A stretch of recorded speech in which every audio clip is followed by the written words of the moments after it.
성하신 하나님, 오늘도 우리에게 영광의 날을 허락하시고 임마누엘 찬양대의 찬양의 고백을 따라 우리가 영광의 주님을 예배하게 하시니 감사합니다. 하나님, 우리 안에 큰 믿음을 주셔서 이 자리에서 예배하게 하셨사오니 한 영혼도 거저왔다 거저가는 발걸음 없게 하시고 영광의 주님을 바라보고 주께서 우리에게 주시는 말씀을 마음에 새기고 이 말씀대로 우리의 삶을 살아가겠다는 믿음의 결단이 있게 하여 주옵소서. 주의를 섬기고 또 예배를 수종드는 많은 손길들과 일꾼들이 있습니다. 저들의 따뜻한 섬김을 주께서 일일이 기억하시며 저들에게 다함없는 기쁨과 큰 감사의 제목을 허락하여 주옵소서. 이 시간 우리 모두가 하나님의 말씀 앞에서 싸우니 우리가 이 말씀대로 순종하며 이 말씀에 청종하며 오직 하나님께만 영광 올려드리는 삶 살게 하여 주옵소서. 예배의 모든 시종을 주님 앞에 온전히 맡겨드리오니 주님 홀로 영광받아 주옵소서. 감사드리고 살아계신 예수님의 이름으로 기도하옵나이다. 아멘. 안식일에 대한 규례는 출애굽기 그리고 신명기에 자세히 나옵니다. 이제 안식일을 하나님께서 제정하신 이유, 그리고 안식일을 어떻게 지내야 되는지에 대한 내용 자세히 나오는데, 특별히 신명기 5장 14절 말씀 보면 이렇게 기록합니다. 일곱째 날은 내 하나님 여호와의 안식일인즉 너나 내 아들이나 내 딸이나 내 남종이나 내 여종이나 내 소나 내 나귀나 내 모든 가축이나 내 문 안에 유하는 객이라도 아무 일도 하지 못하게 하고 내 남종이나 내 여종에게 너같이 안식하게 할지니라. 이것이 신명기에 기록된 하나님께서 안식일을 제정해 주신 이유입니다. 수많은 이 단어들의 어딘가에 방점을 찍을 수도 있지만 안식일의 가장 중요한 것은 여호와의 안식일이다입니다. 안식일의 주인이 하나님이라는 것을 주님께서 공생애하는 기간 가운데 수시로 말씀하시는 이유가 바로 여기에 있습니다. 안식일을 처음 이렇게 제정하시는 가운데 우리가 그 기원을 거슬러 올라가 보면 창세기 1장으로 올라가죠. 하나님께서 온 우주 만물을 여섯 동안 창조하신 이후에 마지막 하루를 또 쉬시는 내용이 나옵니다. 그런데 그 쉬시는 때 하나님께서 엿새 동안 고된 노동을 하시고 너무 힘들기 때문에 하루를 쉬시는 개념으로 안식일을 제정하신 것은 아닙니다. 하나님께서는 안식일의 주인이시고 그리고 이 땅 가운데 온 우주 만물을 창조하신 하나님의 은혜를 따라 온 우주 만물도 그리고 피조된 인간도 그날을 하나님 앞에 영광 올려드리며 내 모든 호흡과 내 모든 것이 다 아버지 하나님으로부터 말미암음이고 모든 것이 하나님의 것이라는 이 믿음의 고백을 드리라는 것이 안식일의 규례이고 기원입니다. 그러니까 우리는 안식일, 그러니까 이스라엘 백성들이 안식일을 기억하면서 지킬 때마다 가장 먼저 생각을 해야 될 것은 안식일의 주인은 하나님, 그리고 나의 주인도 하나님, 그리고 나에게 은혜와 긍휼 그리고 자비를 주시는 유일한 분이 하나님이라는 사실을 우리가 온전히 기억해야 됩니다. 우리는 안식일로 이 날을 지키는 것은 아닙니다. 우리는 주일, 그러니까 주의 날로 이 날을 지키죠. 이 주일을 지키든 그리고 이스라엘 구약시대 안식일을 지키든 그리고 우리가 살아가는 365일 범사를 지키든 모든 날을 지내든 우리의 머릿속에서 절대로 잊지 말아야 될 것은 나를 지금도 살게 하시고 나로 하여금 하나님 앞에 예배할 수 있도록 믿음을 주신 것이 전적인 하나님의 은혜다. 이것을 우리가 반드시 기억을 해야 됩니다. 오늘 본문의 배경도 안식일이죠. 안식일에 주님께서 이제 회당에 앉으셔서 말씀을 가르치는 내용입니다. 이제 예루살렘으로 올라가시는 여정 가운데 회당에서 가르치시는 내용은 오늘 본문이 마지막입니다. 이후에는 회당에서 가르치시는 내용은 존재하지 않습니다.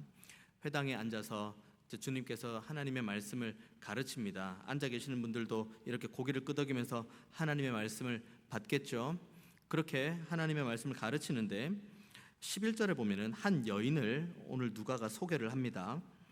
18해 동안이나 귀신 들려 앓으며 꼬부라져 조금도 펴지 못하는 한 여자가 있다.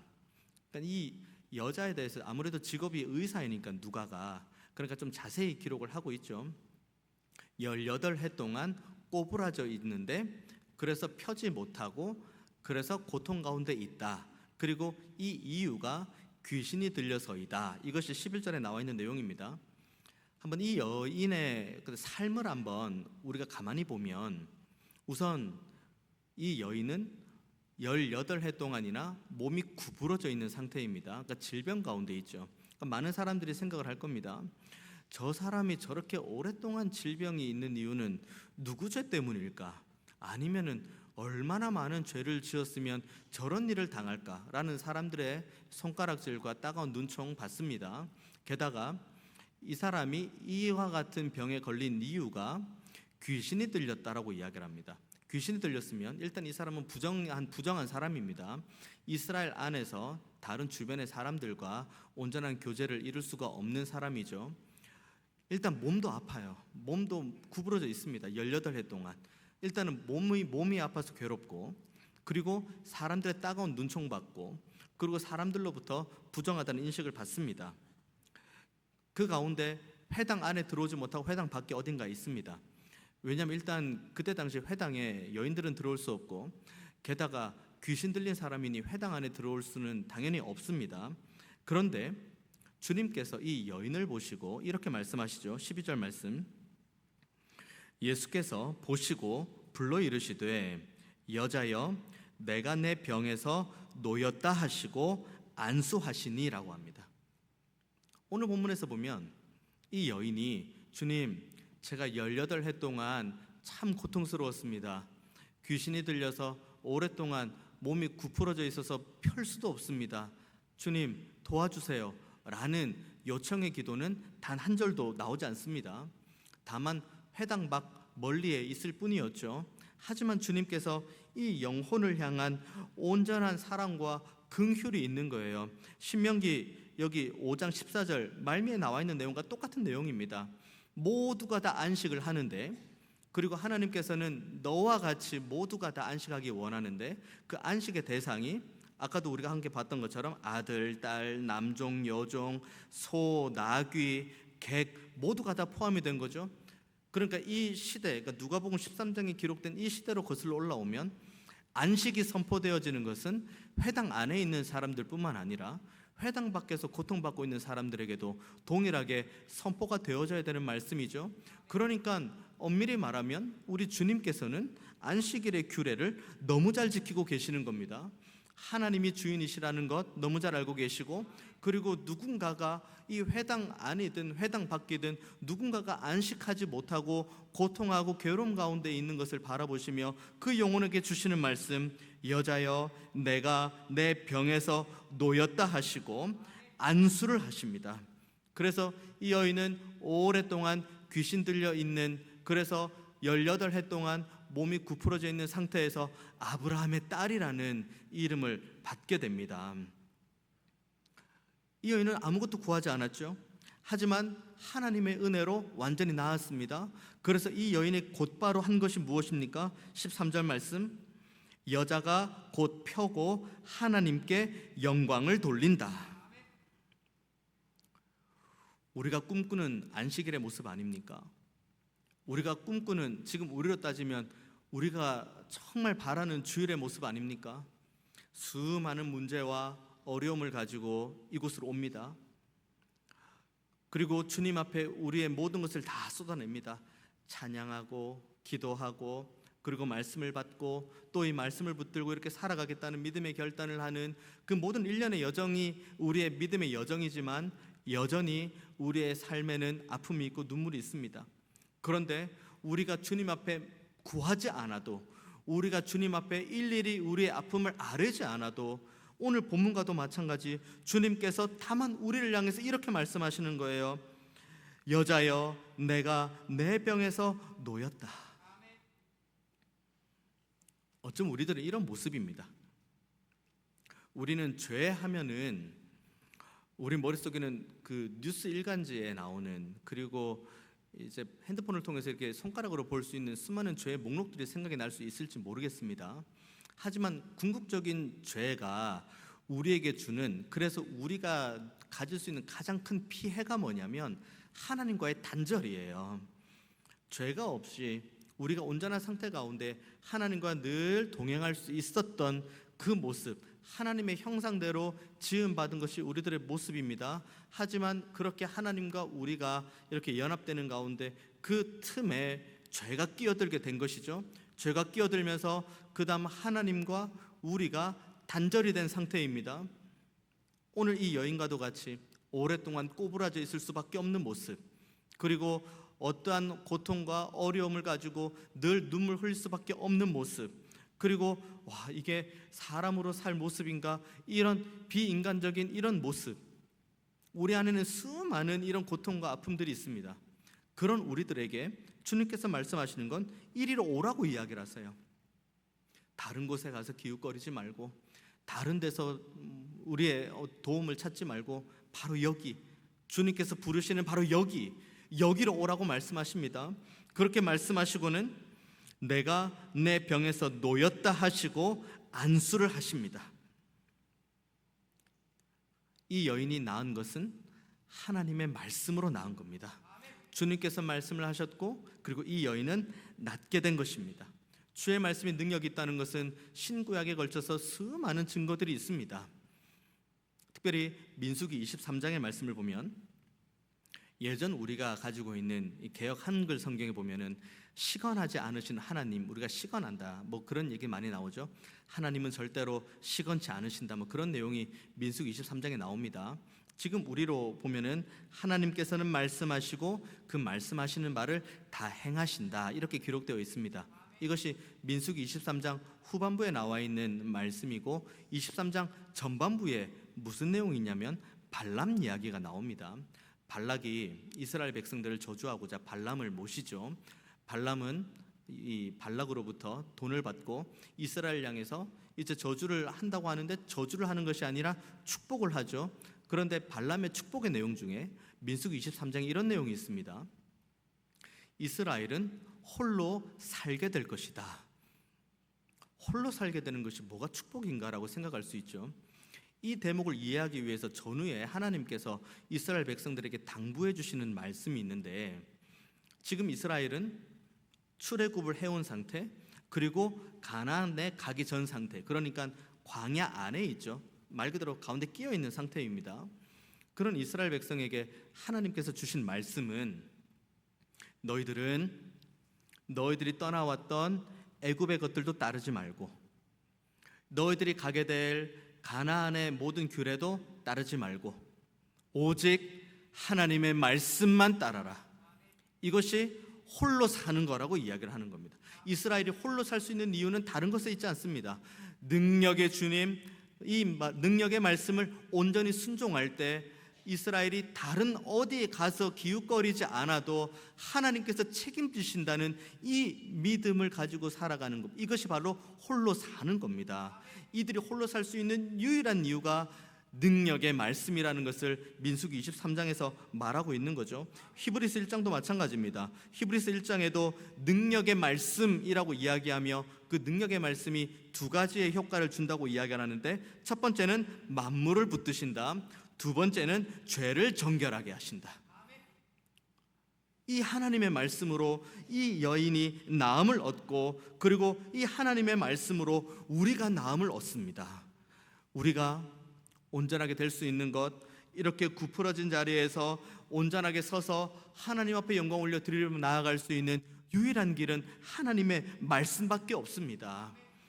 하나님의 말씀은 저 멀리 있지 않습니다. 오늘도 주님께서는 우리를 향해 오라고 하십니다.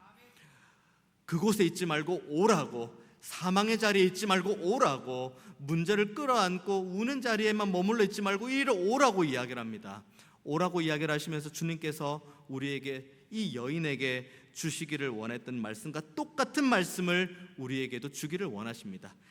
내가 내 병에서 놓였다. 그렇게 하자마자 이 여인이 하는 것이 무엇입니까? 13절, 여자가 곧 펴고 하나님께 영광을 돌리는지라. 이 여인이 하나님 앞에 영광 올려 드리는데, 이 영광 올려드리는 것이 의무일까요? 내가 지금 시간이 되었으니까 영광 올려드려야 될 시간이다.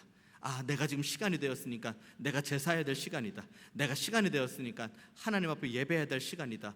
그 마음으로 이 여인이 하나님 앞에 영광 올려드렸을까요? 18해 동안 몸이 구부러져 있었는데, 말 그대로 오늘 본문 단어라면 꼬부라져 있었는데 그 몸이 펴진 겁니다. 귀신으로부터 자유하게 된 거죠. 하나님의 말씀의 능력으로 온전하게 회복이 된 겁니다. 이 여인이 하나님 앞에 영광 올려드릴 때에 의무감으로 예배했을까요? 의무감으로 영광 올려드렸을까요? 아닙니다. 정말 온 마음과 온 정성을 다해서 하나님 앞에 예배하는 거예요. 이와 같은 믿음이 우리들의 모습에게도 있기를 원합니다. 우리는 예배드리는 것이 의무가 아닙니다. 우리가 하나님 앞에 영광 올려드리는 것도 의무가 아닙니다. 우리가 얼마나 많은 긍휼과 자비를 받았는지, 우리가 얼마나 큰 사랑을 받았는지, 십자가만 묵상을 해도 우리는 의무로 기도하고 의무로 예배하고 의무로 뭘 하고 의무로 뭘 하는 것, 절대로 거기까지 갈 수가 없습니다. 이 여인과도 같이 내 몸이 이렇게 회복이 되었는데 온전하게 영광 올려드리겠다는 이 믿음의 고백으로 우리도 늘 하나님 앞에 영광 올려드리는 온전한 믿음이 있게 되기를 원합니다. 이렇게 뜨거운 이 현장이에요. 한 사람이 낫고 한 사람이 회복되고, 그래서 뜨겁게 영광 올려드리는 그 현장이 있습니다. 그런데 이 뜨거운 이 현장에 찬물을 끼얹는 그룹이 있죠. 14절 말씀 보면, 회당장이 예수께서 안식일에 병 고치시는 것을 분내어 무리에게 이르되 일할 날이 엿새나 있으니 그동안에 와서 고침을 받을 것이요 안식일에는 하지 말 것이니라 하거늘. 무슨 말입니까? 아니 1, 2, 3, 4, 5, 6, 7 일주일 7일이 있는데 그중에 고칠 수 있는 날이 6일이나 있는데 6일 동안 뭐하고 있고 굳이 왜 이 안식일에 고치냐는 겁니다. 한쪽에서는 18해 동안 고통 가운데 있다가 회복이 되어서 너무 뜨거운 심령으로 하나님을 찬양하고, 많은 사람들도 너무 놀라움으로 하나님 앞에 같이 영광 올려드리고 있는데 그들에게 한다는 말이, 아니 왜 안식일에 이런 일을 행해? 6일, 남은 6일 많이 있잖아. 그 6일에 할 것이지 왜 안식일에 이걸 하냐고 찬물을 끼얹죠. 뜨거운 예배 현장에 그 한 사람의 외침으로 갑자기 찬물이 확 끼얹어집니다. 그 가운데 주님께서 뭐라고 말씀하십니까? 15절과 16절에 동사 2개를 계속해서 반복을 합니다. 한번 봅니다. 15절, 주께서 대답하여 이르시되 외식하는 자들아 너희가 각각 안식일에 자기의 소나 나귀를 외양간에서 풀어내어 이끌고 가서 물을 먹이지 아니하느냐?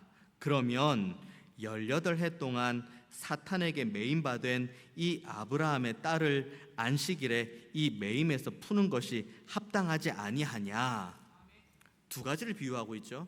자, 첫 번째 15절 보면 주님께서 말씀하시는 게 이겁니다. 너희들은 안식일에 자기의 소나 나귀를 외양간에서 풀어낸다. 그러니까 외양간에 매여 있다는 상태인 거죠. 이 소나 나귀가 외양간에 매여 있는데 그 매여 있는 소나 나귀를 풀어다가 물을 마신다. 이것과 16절, 사탄에게 매임받은 이 아브라함의 딸이 있는데 내가 이 아브라함의 이 딸, 사탄에게 매인 딸을 풀어다가 영원한 생명수를 주고 온전한 회복을 준 것이 뭐가 그리 잘못됐냐는 겁니다. 너희들이 말하고 있는, 너희들이 쓰고 있는 그 동사를 내가 그대로 말해볼게. 너희들이 매여 있는 걸 풀어다가 물에 갖다 준 것, 이것과 내가 매여 있는 걸 풀어다가 생명수로 갖다 옮긴 것과 뭐가 그렇게 다르고 뭐가 그렇게 차이가 있냐고 주님께서 물어보시는 거죠. 그리고 이들에게 주시는 말씀은 외식하는 자들입니다. 이들이 왜 외식하는 자들입니까? 만약에 이들의 논리를 한번 볼까요? 주님께서 이 여인을 고치실 때 이 외식하는 이들이, 이 외식하는 회당장과 이 무리들이 이들에게 뭐라고 이야기를 합니까? 아니 6일을 놔두고 왜 이날 고치냐? 그러면 이 논리로 이들에게도 한번 접근해 볼까요? 아니 6일 동안 물 많이 먹여 놓지, 6일 동안 물 많이, 소와 나귀가 6일 동안 물 많이 마시게 해서, 아니 하루 동안은 물 안 마시게 해야지 왜 물 마시게 해? 이것과 똑같은 원리인 거예요. 그러니까 자신들이 무엇을 말하는지도 모르고 말하는 거예요.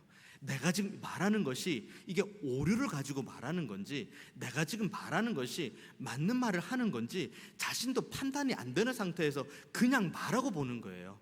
그것이 얼마나 큰 파괴력이 있냐? 온 회중을 갑자기 찬물에 확 끼얹는 말을 하는 거죠. 그런데 주님께서는 그걸 좌시하지 않으시죠. 너희들이 궁극적으로 말하는 것은 궁극적으로 율법도 아니라, 율법을, 그 안식일을 잘 지키게 하기 위한 율법, 이 율법을 잘 지키기 하기 위한 장로의 유전을 가지고 너희들이 끊임없이 이야기를 하는데, 그것은 하나님께서 주신 말씀도 아니고 이것은 너희들이 만든 인간의 규례이네.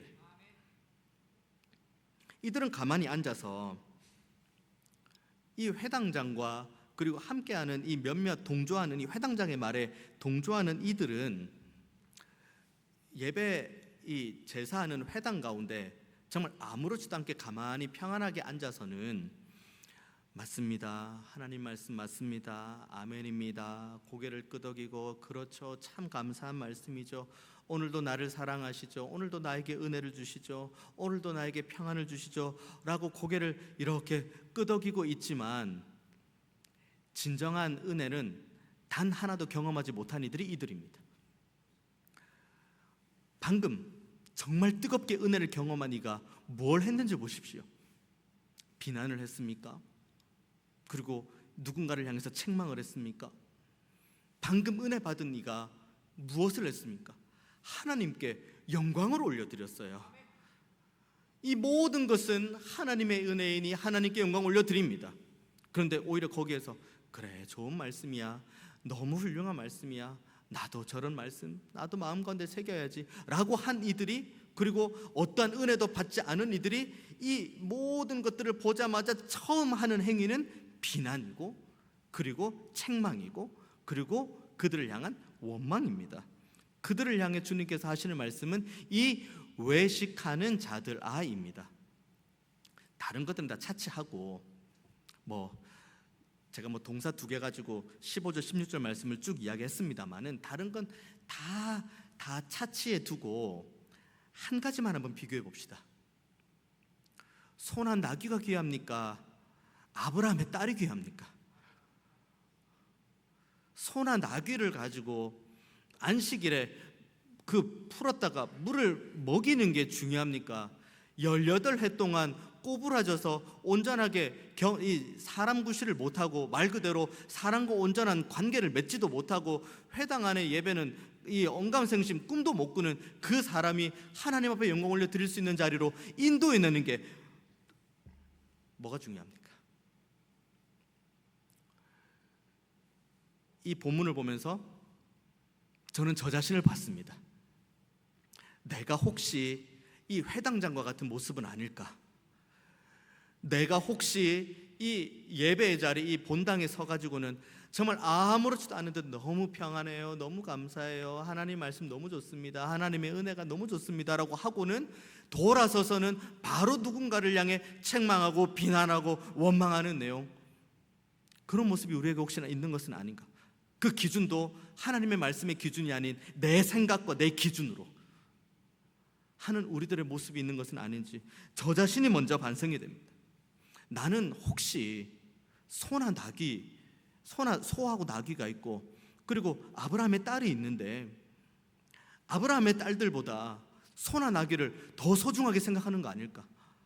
그래서 내가 소나 나귀는 내가 물을 먹이기 위해서 어떻게든 노력하는데, 내가 정말 바라봐야 될 아브라함의 딸들을 위해서 내가 한 것이 무엇이 있을까? 통렬한 회개밖에 안 나옵니다. 이건 통렬할 정도가 아니라 옷을 찢고 가슴을 찢고 회개할 수밖에 없었습니다. 어쩌면 우리 모두가 다 마찬가지 아닙니까? 우리는 소나 나귀를 소중하게 여깁니까?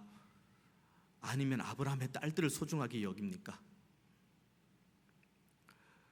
이 화석화되어 버린 이 전통과 역사에 완전히 매몰되어서 한 걸음도 하나님의 은혜를 향해 전진하지 못하는 바로 그 자리에 있는 것이 우리들의 모습입니까?